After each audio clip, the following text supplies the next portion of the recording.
Hello guys, and welcome to episode 18 now of Operation Premiership with Coventry City. As you can see, the job status has now gone to untouchable, which is a real boost, meaning that I ain't going to get the sack anytime soon. But we've got a lot of fixtures to catch up on, so I'll get straight into them. I don't think there were any transfers, I'll just double check for you. Hasn't been any ins. Outs wise, Franco Scarlata went on loan to Nuneaton for a month after his serious injury. He came back. I've decided to loan him out again on New Year's Day to Nuneaton down in Blue Square North. He's going to get a lot of first team football, a lot of good performances down there, so it'll give him some confidence as well. And as you can see, he is performing well for them in a lower league, and maybe next season he might be able to challenge for a centre mid spot. He just hasn't been able to get back into the side, so I hope for his ability to go up. And Shane Fagan, after his loan spell at Stevenage earlier on this season, he didn't play a game for Stevenage. He's gone on loan to Barnet, but he's since come back. He only went for a month or two. He played one game for them. So that is the transfers up to date. So we'll get on to the fixtures. And so the last time was the end of October, wasn't it, against Barnsley. So we then played Sheffield Wednesday in the league away, and we were beaten 3-2. We took the lead through Chris Eagles after 8 minutes and made it 2 through Manucho after 15. But we took the lead in the Barnsley game the game before, and this time we threw the lead away again. Gary Medini instantly getting Sheffield Wednesday back in the match. Then 10 minutes into the second half, Raider Johnson made it 2-2, and just over the hour mark, Jose Semedo made it 3-2, and that was the end of the scoring. They had more possession than us, they created more chances, had more on target, and to be honest, on the day, they deserved the win. I was really disappointed though to throw a 2-goal lead away and come away with nothing. It wasn't a good performance by ourselves. We needed to pick ourselves up. We had a game away at Huddersfield, which we drew 1-1. It wasn't a bad result. We took the lead in the first minute through Christopher Olsen. He's been a real gem since he signed on loan from Arsenal. I didn't think he was going to get in the team, but he has. He's forced his way right into the first team. Adam Clayton then equalised for Huddersfield after 50 minutes. That's how it ended. Possession wise, they slightly edged it. Chances wise, we created a lot, but we only hit 4 on target from 16, which isn't good enough. And like I said, we need to convert some more of those shots to on target and force the keeper into some saves, and we're going to score more goals as a result of it. We then played Hull at home, and this was a big result. They were up there in the playoff chase at the time. They've since dropped right away and had the manager sacked as well. Stephen Hetherington picking up the only goal after 53 minutes to win the game for us.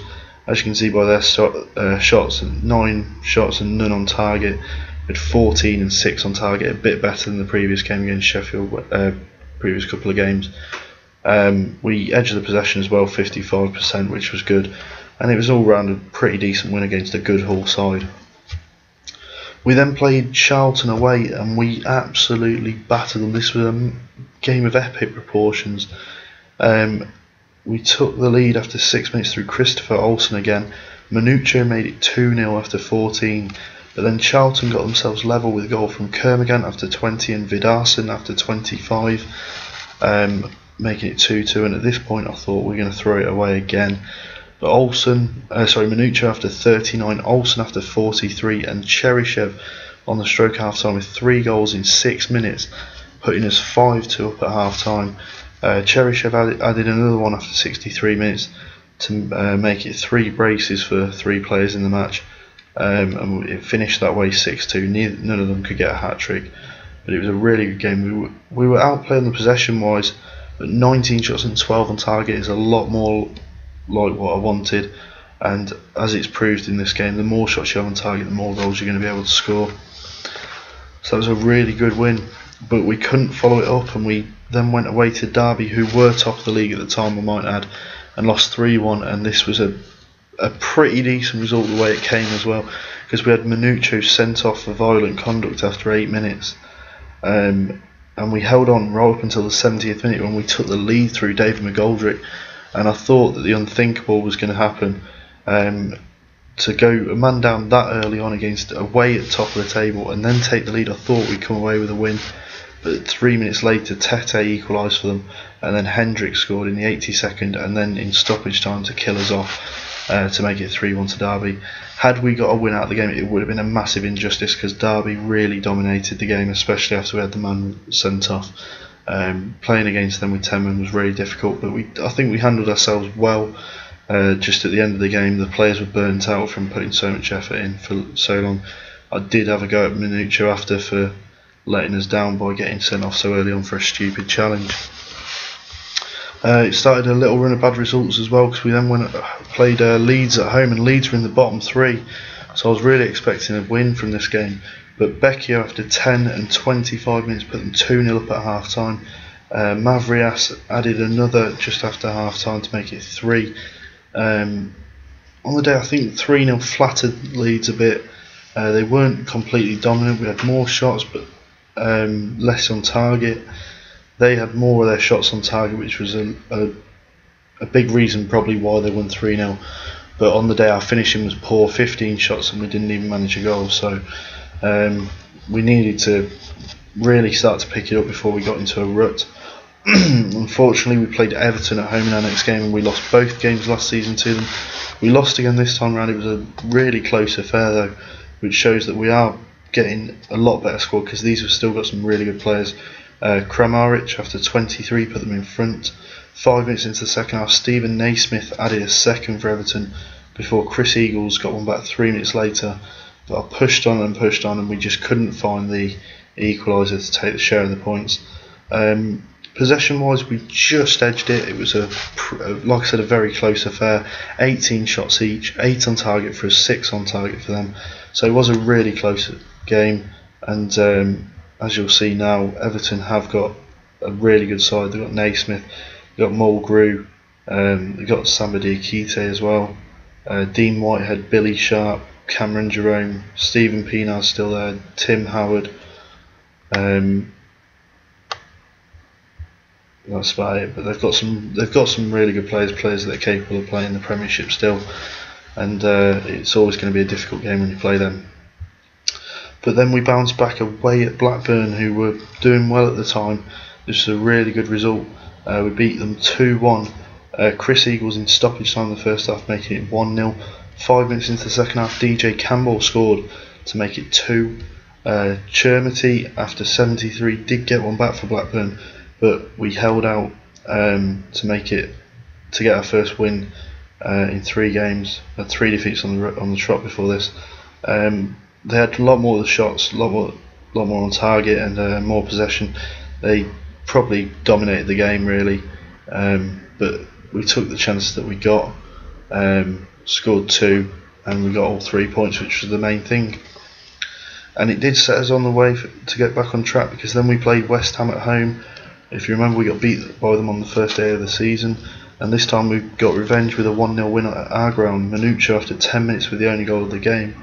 A really important win, and as you can see, this team was in the Premiership last season. We dominated them on possession shots, had just 1 more on target, but it mattered not, and a really good performance by the lads to get another 3 points and back-to-back wins. We then played Cardiff away, and Cardiff were top of the league. They'd overtaken Derby by this point, and it was a really, really poor game for us as far as chances taken goes. Philip Kiss gave them the lead after 9. Joe Mason made it 2 after 13. Minuccio did grab one back 5 minutes later to make it 2-1. But then after half time, Velikonya after 49 and Kimbo Kyung after 53 made it 4-1. And it just killed the game off. We never were really in it after that, never really created anything. We had the same amount on target as them. More shots, more possession. So on the day you would have said that we should have won, but look at that scoreline, 4-1. We just weren't good enough defensively on the day. They just, whenever they came forward, they ripped us apart, and I was worried every time they got the ball that they were going to score. We then played Millwall at home, and this really, really pleased me, because I don't like playing Millwall, but we won 3-1. Christopher Olsen, after 10 minutes, made it 1-0. Moussa Dembele made it 1-1 for them after 23 minutes. I think that is the younger Moussa Dembele. Yes, it is on on loan from Fulham. But 6 minutes later, Bebe made it 2-1, and then 9 minutes after that, he made it 3-1, and it was a really good performance. We had more possession, we had more shots, more on target, and just troubled Millwall all day long, and got a good 3 points. But these are bottom of the table, so we were expecting 3 points from it. We then went and played Sheffield United away, a bit of a bogey team since we got promoted.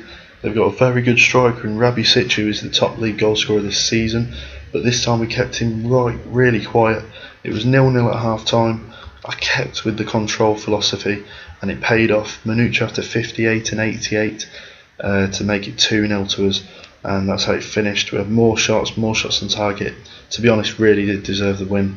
Played really well on the day, and a good result. We then played Middlesbrough away from home, a team promoted last season. I was disappointed with this. Kind of wanted all 3 points, having had back-to-back wins. But Lukas Jukovic, 2 minutes from time, got the only goal of the game for them to make it 1-0.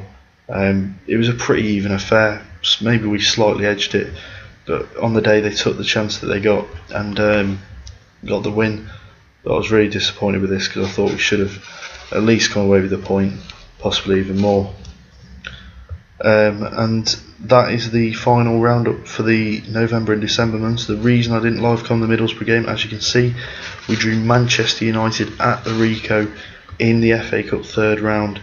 A team that has the likes of Moussa Dembele, Hoylett, De Gea, still got Kagawa, Smalling, Robin van Persie, Nani, Vidic, Yarmolenko, Baines, Young, Carrick, Hamsik.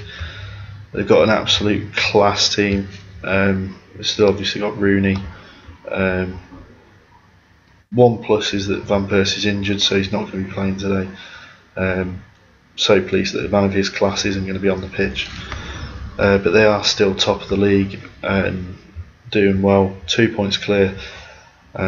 So they're going to be a really tough opposition, but it's a big money booster for us. We've been given 120 grand in TV rights to show the game, so that's good. Obviously, we're going to get a massive attendance, so we'll hope to have that. Some bad news for us though.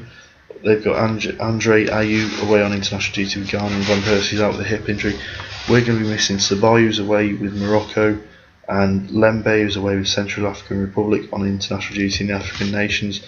Christopher Olsen is ineligible. My director of football did not put a clause in for him to be able to play in cup football, and Bebe is out with a twisted ankle, so that's going to weaken our side slightly. So I'll quickly show you the Empire Championship table before we get onto the cup game. We are sitting 10th after 29 games, just 4 points off the playoffs. So if we can push on in the second half of the season, we can maybe sneak into there and have a. But at the moment, we are having a really good season, a lot higher than I expected to be.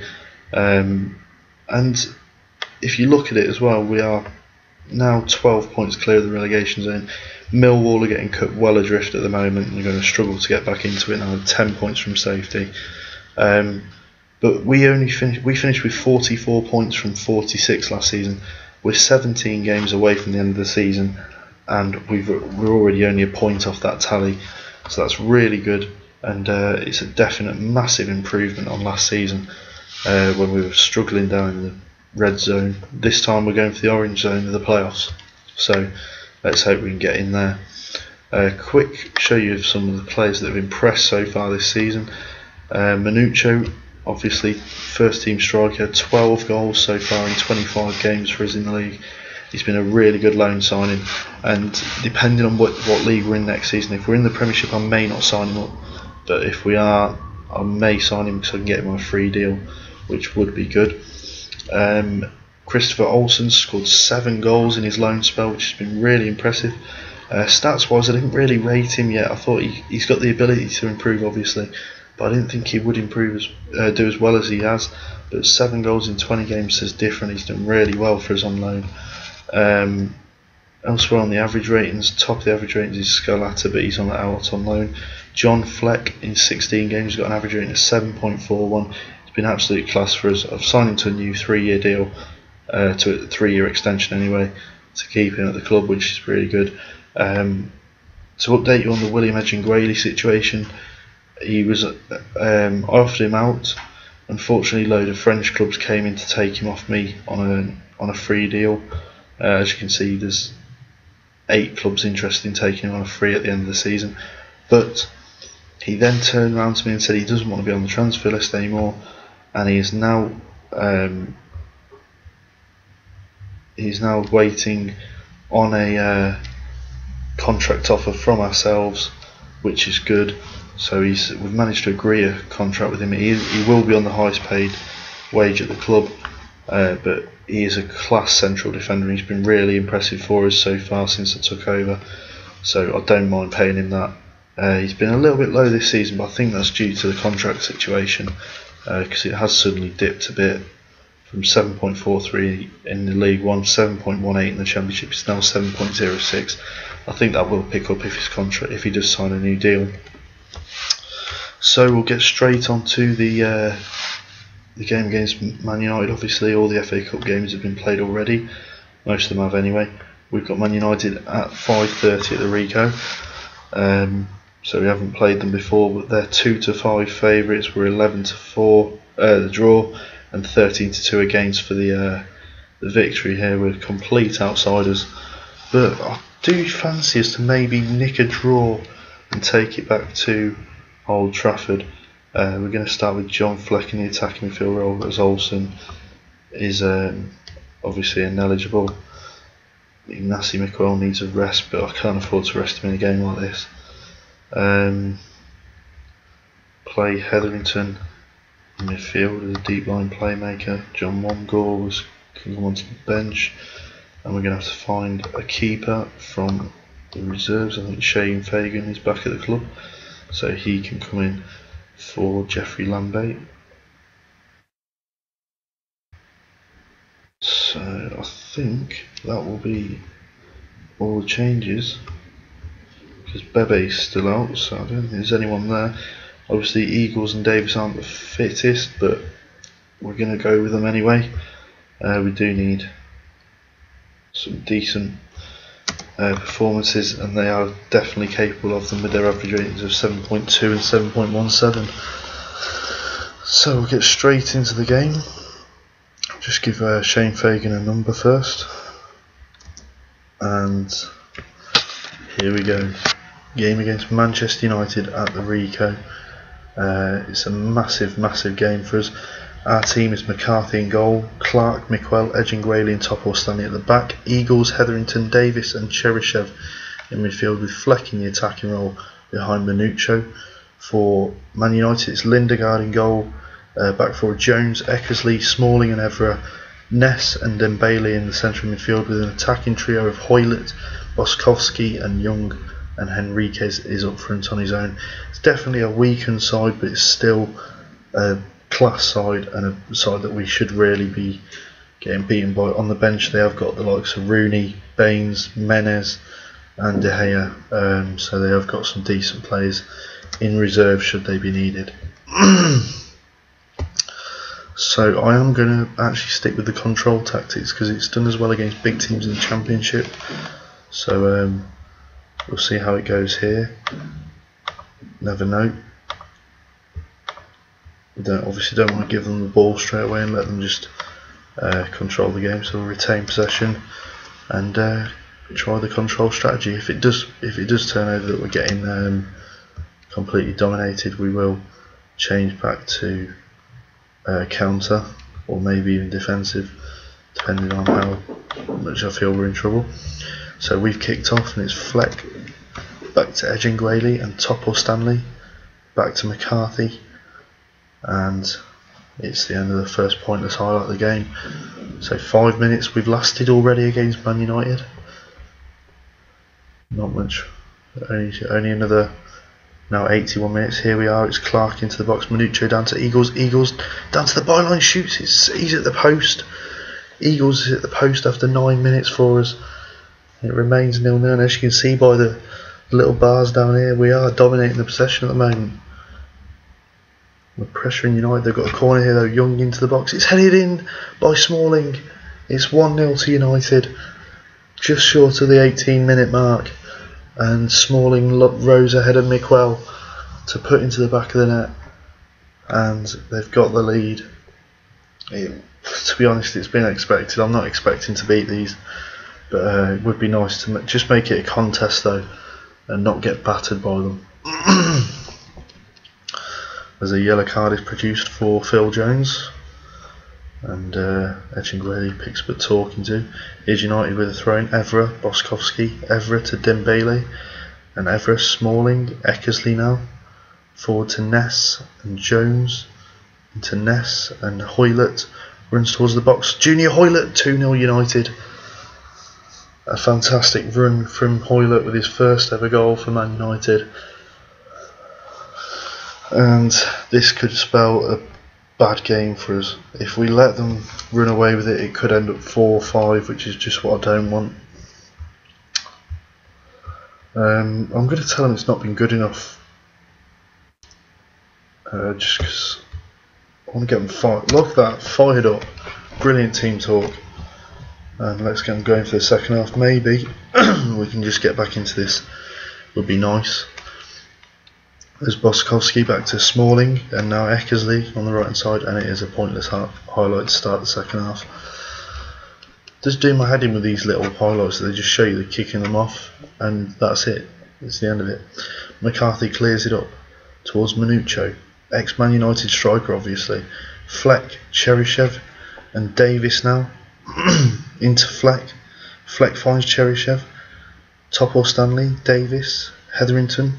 Pressure from United, but Topor Stanley has it again. Cheryshev tries to go past the fullback, crosses in. Fleck. Nice, cleared away. It's Hetherington. It's Eagles. Hetherington. Eagles out wide to Clark. Clark tackled by Dembele. Corner to Coventry. Fleck to take it in swinger. In towards Minuccio. It's saved by Lindegaard, and it's a corner. Can we get more of the same from this? Fleck into the box. It's straight into Lindegaard though. And that was a danger one for Man United. We almost got one back there.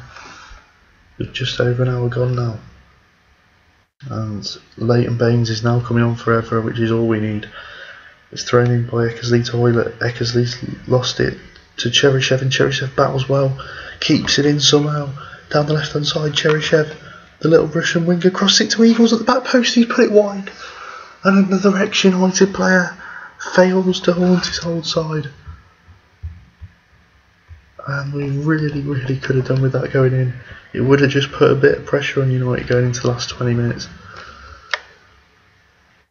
But it wasn't to be. And we're going to bring on, I'm going to say McGoldrick. We'll replace Davis, put McGoldrick into up front. Fleck plays an advanced playmaker, and we're going to go for it a bit here. Cheryshev and Eagles are going to push up into the wings, and we're going to go to attacking now.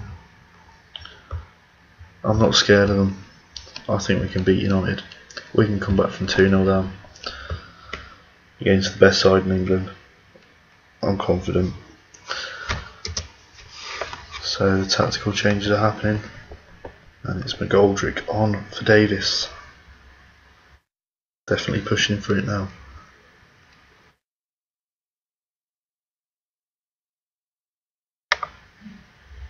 It's Smalling to Ness.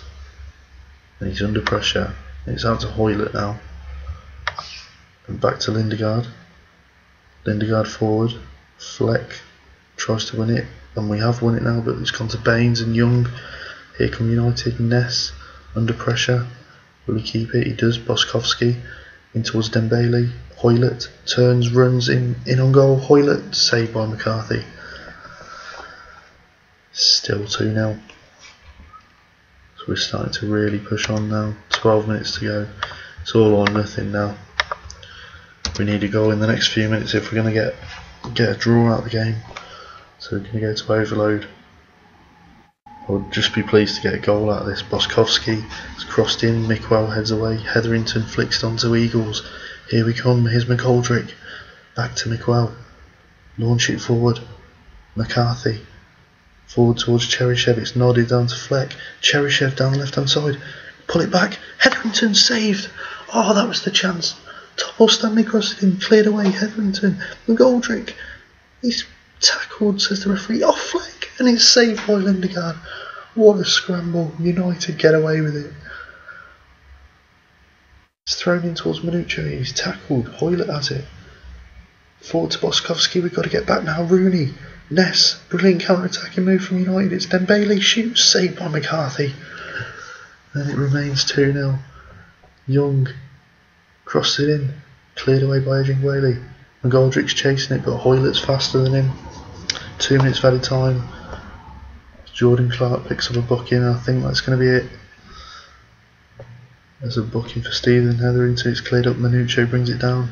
He's tackled. Eagles gets it. McQuell forward. It's all over. It's finished 2-0 to United. And to be honest, I was pleased with the second half performance. We did well, and that's not the right sort of team talk. All switching off there. Let's try this. Unlucky, doesn't work. Unlucky, got a couple of greens, and you were unlucky. Another green is better than nothing. But yeah, we didn't do too badly. 10 shots, 5 on target. Possession was really even for a game against a big club like United. Let's have a look at this. Attendance was pretty much at full capacity, 32,609. It's going to bring us in a fair bit of money. We've already got 120 again for it being on telly, which is a decent amount. So let's have a look at the finances now. The finances are looking healthy at the club now. 1.3 million. The income this month has been 780 grand. That was for the United game. That was for the United game. No, almost $500,000, 120 grand in TV revenue. And I'm pretty sure we're going to have no, not a record set for highest income, but it's been a really good game. And to be honest, to go down 2-0 to United isn't a bad one. But yeah, guys, that's the end of the episode now. We're out the FA Cup, but we've gone out in a decent way in the end. It wasn't a beating by United, and it was a good side that they put out. So we are sitting in 10th in the league at the moment, as you know. So going into the next run of fixtures, we need to push on to try and make those playoffs now. It's looking like a possibility. What I'll do is I will play this. We've got 4 games in January, 3 in February, and 3 in March. I will play up until the end of March, and I'll either livecom the Leicester or the Sheffield Wednesday game. Might livecom the Leicester game, with it being the M69 derby, and split it in half. So play up to there, and then we'll play to the end of the season when we face Leeds away on the final day again. Will it be a decider for the playoffs? We'll see. So the next time you see me will be the Leicester game, live on telly, at home in the M69 derby. So play through these ones and then come back for the Leicester livecom. So if you've enjoyed this episode, please do give it a like. I think we did play well, so please do give it a thumbs up. Subscribe if you haven't already, and once again, do leave any comments that you want to ask me, or make any comments on the game. Do you think there's anything I could have done differently to get a result from that game, get a better result? Where do you think we're going to finish in the league? Do you think we're going to get playoffs? Top 10, is it an achievement, or is it just an achievement to make sure I finish in the top half this season? What do you think, guys? Just let me know in the comment section, and I will reply to all the comments. So thanks a lot for joining me today, guys, and I'll see you soon. Bye.